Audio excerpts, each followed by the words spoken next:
Hello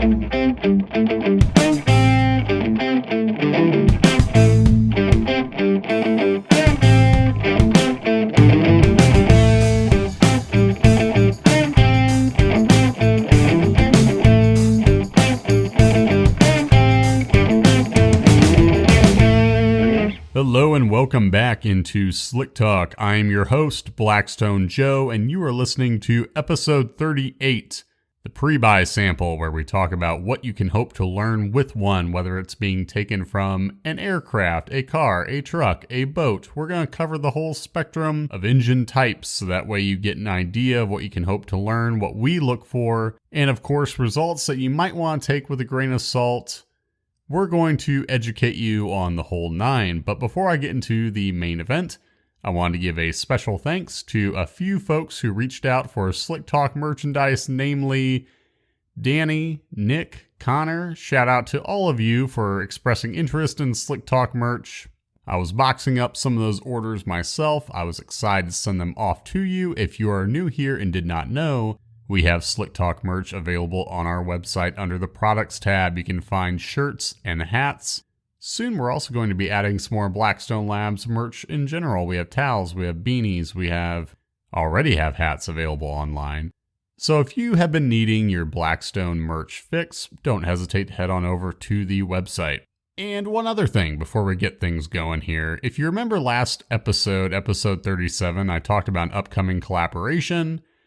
Well, I'm going to give you a little more info on that because we're getting closer to the release of this episode featuring said collaborations. So recently I met up with Michael Thomas. He's a representative from Shell, working as a senior lubricant technical agent for Shell Lubricants at their technical center down in Houston. Michael has been involved in the automotive industry for over 40 years, and we got to talking about the questions that we both field on a daily basis. It should come as no surprise to many of you that we field many of the same questions. People calling Michael, people calling me about their various engines, what kind of oil they should be using, should they be using this viscosity or another, what should their oil change interval be, etc., etc. So we both are encountering these same questions, but we have our own answers, and these answers are informed by our varied experiences. So Michael not only has been working with Shell for all these years, he also has a lot of hands-on experience, from building up his own cars to going to automotive school to taking his cars to the track. So here is Michael, someone with a lot of hands-on experience, and then obviously he goes on to learn even more working with Shell. And then you have me, who's been looking at used oil reports for years, talking about them with customers, addressing their concerns, studying the data closely. We have different eyes, but on the same prize. And yes, that is a very, very clever title that I workshopped out of nowhere at the end of the interview. But it occurred to me because we both want to accomplish the same goal, which is addressing customer question, concern, assuring them that their maintenance plan is doing the right thing, or aiding them in creating a maintenance plan. But we're doing these things with very different perspectives. So I think it's going to be an episode that a lot of you will enjoy because you get to see kind of both ends of the spectrum. I'm excited to release it. So again, this is one featuring Michael Thomas, a senior lubricant technical agent for Shell Lubricants. And just a quick point of clarification, just in case this becomes a hot button issue. Blackstone is still an independent lab. We have always been, and we will remain an independent lab. So don't get it twisted and think that all of a sudden we are like a Shell brand or like a Shell lab. This is mainly an opportunity to host a conversation between two individuals who have so much in common, but yet are so far apart in terms of how we address these same topics, these familiar questions. And really, we even made sure to discuss a couple of frequently asked questions that we both get. So you'll hear some questions that I field, some questions that he fields, and then we meet in the middle, and then we have those shared topics I think a lot of you will be interested in. Everything from how often should I change my oil? Should I be using this oil in this engine? What viscosity? So on and so forth. If you are a gearhead, I promise there is something in it for you. So stay tuned for episode 39, Different Eyes, Same Prize, featuring myself and Michael Thomas.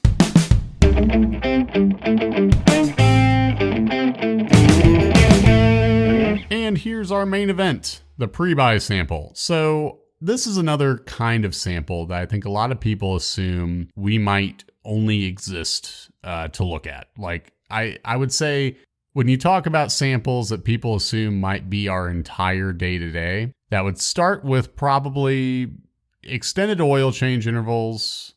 I would also include folks' assumption that we only exist to determine like the exact oil we're looking at. Like someone will send a sample in and say, well, isn't it your entire job to just tell me exactly what this is? You have in the realm of most common, I would say, varieties of samples. You have pre-buy, folks who are interested in running longer between oil changes, folks who are just looking for a problem. But when it comes to a pre-buy sample, there's one main idea I want to get across, and that is that when you are taking a pre-buy sample, you should start with one goal in mind. Very important goal here. Gain as much background info as you can. Information is your friend, okay? Because the results we can obtain often have more than one explanation. So to help illustrate this point a little bit more, I want to start with aircraft samples.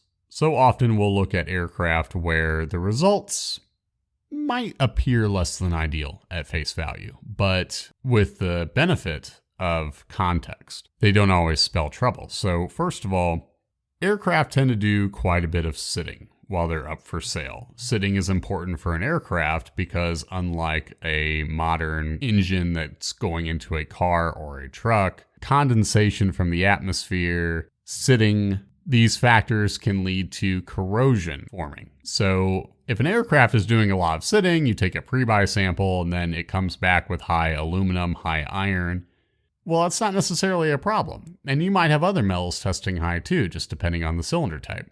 If you have chrome or nickel-plated cylinders, maybe you'll have higher levels of those elements. But if we know that the engine has been doing quite a bit of sitting, then we won't necessarily have to assume poor wear, especially if during your pre-buy you're able to take a borescope and look at the cylinders, you don't see any excess pitting or scoring. So you have this report with a couple of high levels. We see some things that are less than ideal, but you know about sitting and you know nothing else is out of line. You know, you have normal compressions, you have a borescope that doesn't come back with anything worrisome. Then you probably don't have to worry about just some hallmarks of corrosion, especially if everything is well from an operational standpoint and the other tests haven't found anything worrisome. Having that background info, knowing that the engine has done a little bit of sitting, can help put your mind at ease about some levels that don't necessarily look great compared to averages, but shouldn't really tell you that the engine is a lemon. And while I'm on the topic of corrosion, marine engines can suffer from corrosion too. So find out if you're looking at a boat and it's been doing a lot of sitting. Also find out oil change intervals. Now this goes for any engine.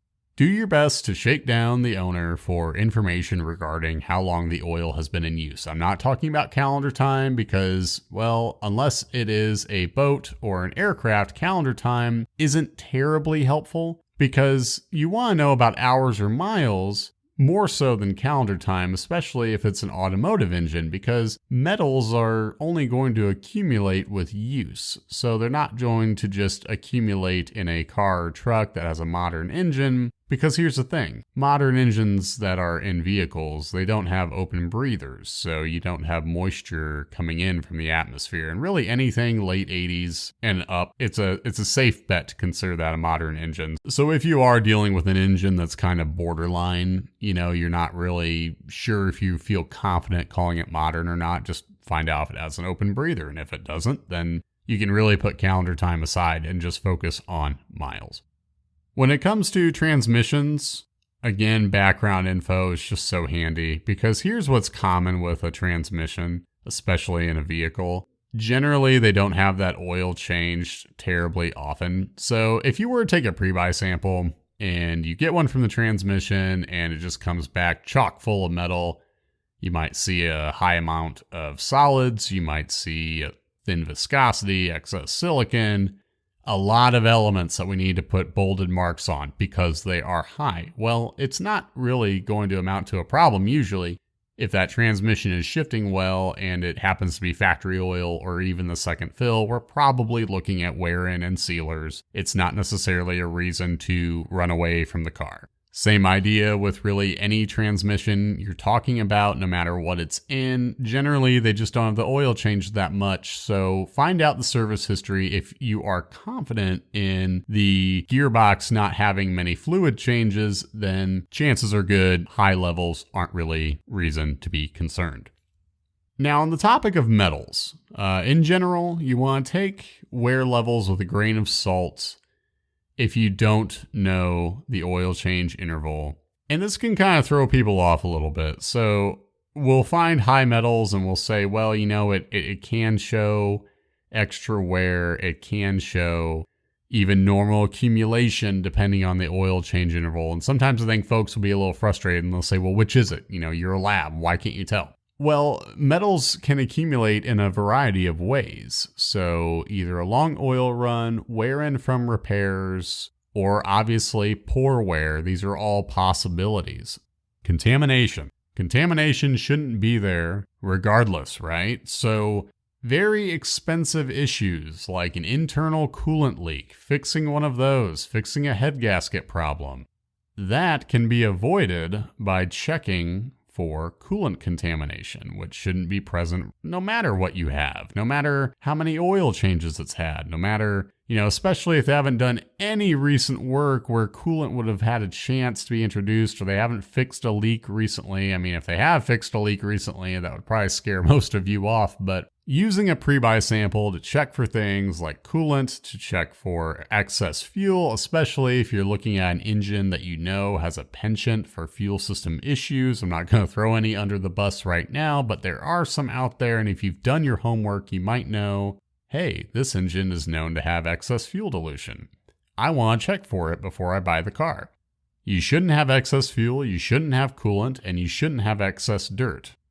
Excess dirt shows up in testing as a high silicon level. Silicon can be from other sources too, but it's only likely to be from sealers or lubes if the owner has done any work recently. You can get it from the sampling method, but only if you're going, let's say, through the dipstick tube with some silicon-based instrument, or you're not taking the sample straight from the drain, you're transferring it, and maybe silicon's getting introduced that way. But one thing's for sure, you shouldn't have contamination.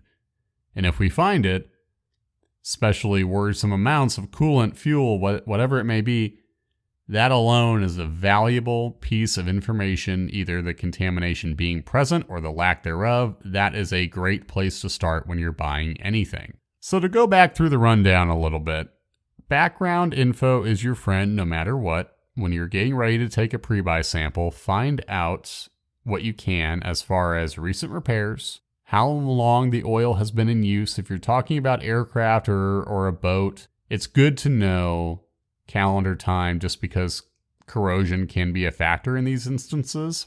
And if we only find the hallmarks of corrosion, well, if everything's good operationally, then those are levels you can probably expect to improve. Corrosion can wash out as activity picks up. It's good to know about recent work because if we find high metals and extra silicon, then much like high levels from corrosion, these are areas that should improve with oil changes, washing that stuff out of the system. And of course, you want to find out the oil change interval, because if we just find some metals that are higher than average and nothing else is out of line, then it's possible that's just normal accumulation. Now, if you can't find out the oil change interval, that's okay. We can at least rule out that problem coming from harmful contamination. We can see how oil filtration was performing by checking for insolubles. And at the end of the day, even with there being a few different ways for metals to accumulate, ways that aren't always amounting to a problem like corrosion or wear-in, it's always useful to know if harmful contamination is present. So you can use a pre-buy sample to check for that, check for excess fuel, check for coolant, so on and so forth, and see where things stand in that light. Now, a lot of people will ask about samples that don't have very much use on them. In these cases, metals should be very low if it's oil that's basically fresh. We should find pretty low levels. Now, You of course want to take those low mileage samples with a grain of salt, but really, if we find the low levels that we should be finding, and the engine runs like a dream, I wouldn't really have any reason to tell you to stray from buying it, whether it's a car, whether it's a truck. Feel confident if you have the very low levels that we should find and the engine runs well and we aren't finding traces of contamination. There's no reason not to feel confident. And just at the end of the day, it's nice to have the peace of mind knowing you bought something that's not struggling with contamination, not showing signs of excess wear. It's just a good way to build in that assurance when you're putting money on the line. So that brings this talk of pre-buy samples to a close. If you have any questions, don't hesitate to send them our way. You can contact us on our Facebook, Instagram, Twitter page. If you like what you're hearing, don't forget to rate, review, subscribe. Be sure to tune in for our upcoming episode, episode 39, featuring myself and Michael Thomas of Shell Lubricants, detailing all the frequently asked questions we receive and how we come up with the answers that we provide. Thanks for joining me. This is Blackstone Joe, signing off.